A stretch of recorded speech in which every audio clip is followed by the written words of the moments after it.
రెడ్డి గారు ఇచ్చిన వాళ్ళు అడిగిన క్వశ్చన్స్కి అధ్యక్ష, ఇక్కడ ఇది ఒక పెద్ద దాని అంటే లాస్ట్ గవర్నమెంట్ అసలు అంటే ఇటువంటి దాన్ని ఏమంటారు యాక్ట్లను కూడా చదువుకోకుండా ఎంత గుడ్డిగా ఇటువంటి జీవోలు ఇష్యూ చేసిందని చెప్పడానికి ఇది ఒక తార్కాణం కింద మనం భావించవచ్చు అధ్యక్ష. ఎందుకంటే యాక్చువల్గా వీళ్ళని మహిళా లేదా గ్రామ వార్డు మహిళా సంరక్షణ కార్యదర్శుల కింద ఇందాక సభ్యులు చెప్పినట్టుగా జీవో నెంబర్ ఎంఎస్ నెంబర్ 129 ప్రకారం 2019లో వీళ్ళు నియమించడం జరిగింది అధ్యక్ష. ఓవరాల్గా చూస్తే అధ్యక్ష వీళ్ళు 15,000 మంది రిక్రూట్మెంట్ చేస్తే అధ్యక్ష దగ్గర 13,815 మంది ఈరోజు కార్యదర్శుల కింద మహిళా సంరక్షణ కార్యదర్శుల కింద పనిచేసే పరిస్థితి ఉంది అధ్యక్ష. అందులో సుమారుగా 1,189 ఆటోమేటిక్గా ఇంకా ఖాళీలు ఉన్నాయి అధ్యక్ష. అయితే 13,815 మందికి అధ్యక్ష 2021కి వచ్చేసరికి మళ్ళీ జీవో నెంబర్ 60 ప్రకారం చేసుకుని వాళ్ళని ఒక మహిళా రక్షణ కార్యదర్శుల కింద వార్డు లేక గ్రామ మహిళా రక్షణ కార్యదర్శుల కింద మార్చి వాళ్ళకి ఒక సపరేట్ జాబ్ చార్ట్ ఇచ్చారు అధ్యక్ష. జాబ్ చార్ట్లో కూడా అధ్యక్ష చూస్తే పోలీస్ డిపార్ట్మెంట్ ఇందాక కోన రవికుమార్ గారి సభ్యులు చెప్పినట్టుగా ఒక చీఫ్ సెక్రటరీకి ఎన్ని బాధ్యతలు ఉంటాయి అన్ని బాధ్యతలు కూడా ఒక గ్రామ మహిళా సంరక్షణ కార్యదర్శికి అప్పచెప్పడం అన్నది చూస్తేనే అధ్యక్ష వీళ్ళ తాలూకు అవివేకం అన్నది లాస్ట్ గవర్నమెంట్ తాలూకు అవివేకం అనేది చాలా క్లియర్గా అర్థమవుతుంది అధ్యక్ష. ఎందుకంటే అధ్యక్ష ఈ రోజు మనం ఇక్కడ చూసుకుంటే అధ్యక్ష పోలీస్ డిపార్ట్మెంట్లో ఒక ఉద్యోగం సాధించాలంటే వాళ్ళు శారీరక దారుఢ్య పరీక్షలు వాళ్ళు నెగ్గాలి, రిటర్న్ టెస్ట్ వాళ్ళు ఎగ్జామ్ పాస్ అవ్వాలి, 9 months ట్రైనింగ్ కఠోరమైన ట్రైనింగ్ ఉంటుంది అధ్యక్ష. కఠోరమైన ట్రైనింగ్ తర్వాతనే ఆ పోలీస్ కానిస్టేబుల్స్ కింద వాళ్ళు అందరూ కూడా బయటకు వచ్చి ఆ పోలీస్ డిపార్ట్మెంట్ వర్క్ చేసే పరిస్థితి ఉంటుంది అధ్యక్ష.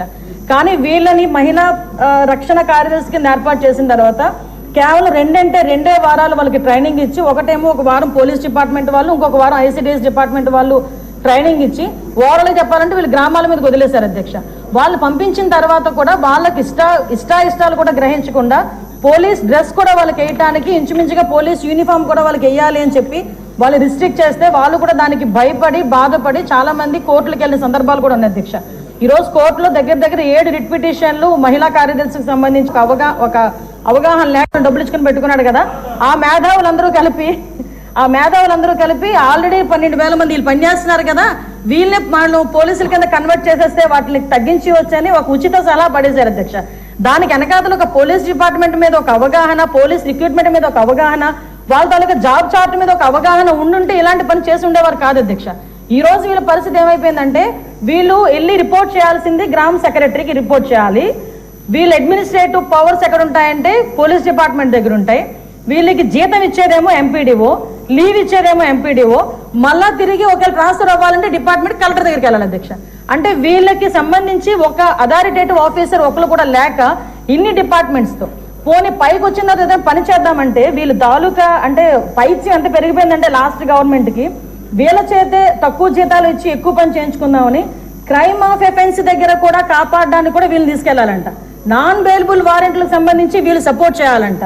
అక్కడికి వెళ్ళి మహిళా సంరక్షణ కార్యదర్శుల కింద మహిళా రక్షణ కార్యదర్శుల కింద అక్కడ ఉన్న అవగాహన కల్పించడం లేకపోతే ఐసిడిఎస్ సంబంధించి ఏదైనా మిడ్ డే మీల్స్ చూడడం అంతవరకు ఓకే.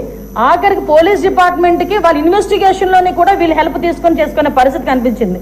లాస్ట్ గవర్నమెంట్లో చాలా మంది మాతోనే మొరపెట్టుకున్నారు అధ్యక్ష. మేము ప్రతిపక్షంలో ఉండేటప్పుడు పోరాటాలు చేసేటప్పుడు మాకు సెక్యూరిటీ కింద మమ్మల్ని ఆపడానికి, సెక్యూరిటీ కూడా కాదు మమ్మల్ని ఆపడానికి ఈ మహిళా కానిస్టేబుల్తో పాటు మహిళా పోలీసులు కూడా పంపించేవారు. మేము అడిగేవాళ్ళం మీరెవరమ్మా మహిళా పోలీసా మహిళా కానిస్టేబుల్ అంటే మహిళా పోలీస్ అండి అని. ఇందులో విషయం ఏంటంటే అధ్యక్ష చాలా మంది ఏస్ అయిపోయిన వాళ్ళు ఉన్నారు. మళ్ళీ ఇంకోటి ఏంటంటే ఎంటెక్లు బీటెక్లు చేసుకుని కొంతమంది ఫ్యామిలీస్ పోలీస్ డిపార్ట్మెంట్లోకి కొంతమంది యాక్సెప్ట్ చేస్తారు, కొంతమంది యాక్సెప్ట్ చేయకపోతారు. ఇలాంటి సిచ్యువేషన్స్ అన్నింటిలోని కూడా ఈరోజు వీళ్ళు పడుతున్న బాధ అధ్యక్ష వర్ణనాతీతం. ఇంకొకటి ఇందులో కొసమేర్పు ఏంటంటే ఎన్నో సంవత్సరాల కానిస్టేబుల్ కింద చేస్తే హెడ్ కానిస్టేబుల్ ప్రమోషన్ వస్తుంది. హెడ్ కానిస్టేబుల్ దగ్గర నుంచి ఒక ఏఎస్ఐ, ఎస్ఐ, సిఏ ర్యాంక్ వరకు వెళ్తారు. వీళ్ళు ఎటువంటి రిక్రూట్మెంట్ లేదు, ఎటువంటి శారీరక దృఢ పరీక్షలు లేవు, ఎటువంటి రిటర్న్ టెస్టులు లేవు, ఎటువంటి ట్రైనింగ్స్ లేవు. వీళ్ళకి కూడా మహిళా పోలీస్ దగ్గర నుంచి అప్ టు ఇన్స్పెక్టర్ వరకు కూడా వీళ్ళకి కూడా ఒక ప్రమోషన్ జాబ్ చార్ట్ ఇచ్చేసి ఒక జీవో కూడా రిలీజ్ చేశారు అధ్యక్ష. అంటే వీళ్ళు ఎంత అంటే అవగాహన లేదు. అప్పుడు మనందరూ అనుకునే వాళ్ళం తొగ్గులకు పరిపాలన అంటే దానికి ఇది ప్రత్యేక సాక్ష్యం కింద మనం ఈ మహిళా రక్షణ కార్యదర్శుల గురించి చూడాలంటే ఇది మనం చెప్పుకోవచ్చు అధ్యక్ష. ఇన్ని రకాలుగా వీళ్ళు చేసిన అధ్యక్ష వీళ్ళకి ఏంటంటే అధ్యక్ష ఎస్కార్ డ్యూటీలు, బందోబస్తు డ్యూటీలు వాళ్ళు అక్కడికి వచ్చి ఏడ్చేవారు అధ్యక్ష. ప్రస్తుతం చాలా మంది మేము వచ్చిన తర్వాత కూడా ఇప్పుడు ఈ విషయంలోనే గౌరవ సభ్యులందరూ కూడా చెప్పడం జరిగింది. వీళ్ళు పోలీస్ డిపార్ట్మెంట్కి సంబంధించిన వాళ్ళ కింద ఉంచాలా లేకపోతే ఐసిడిఎస్లో మనం పంపించుకోవాలా, వేరే ఎవరికైనా ఏదైనా జాబ్ చార్ట్ ఇచ్చి సపరేట్గా వీళ్ళు ఏదైనా మనం చేయాలా అనేది ఆలోచన చేసుకోవడానికి ఒక సుదీర్ఘమైన చర్చ అయితే జరగాలి అధ్యక్ష. మేము చర్చిస్తాం అధ్యక్ష. నా అప్పీల్ ఏంటంటే ఇక్కడ గౌరవ సభ్యులందరూ ఉన్నారు, గౌరవ సభ్యులందరూ కూడా ఈ విషయంలోనే మనందరికీ కూడా అవగాహన ఉంది. ఈ గౌరవ సభ్యులందరూ కూడా ఈ విషయంలో, ఈ మహిళా కార్యదర్శుల విషయంలో మనం ఏం చేస్తే వాళ్ళ సేవలు వినియోగించుకునేటట్టుగా ఉంటుందో గౌరవ సభ్యులు ఎవరైనా లిఖితపూర్వకంగా మాకు సూచనలు సలహాలు ఇచ్చినా దాన్ని బేస్ చేసుకొని అదేవిధంగా మనం డిపార్ట్మెంట్ వాళ్ళతో కూడా చర్చించి దీని మీద నిర్ణయం తీసుకొని యాజ్ ఎర్లీ యాజ్ పాసిబుల్ మహిళా కార్యదర్శులకి వాళ్ళకి ఒక మహిళా సంరక్షణ కార్యదర్శులకి ఒక జాబ్ చార్ట్ ఇస్తామని చెప్పి సభ ద్వారా మీ ద్వారా సభకు తెలియజేసుకుంటున్నాను అధ్యక్ష. క్వశ్చన్ నెంబర్ 4 అండి.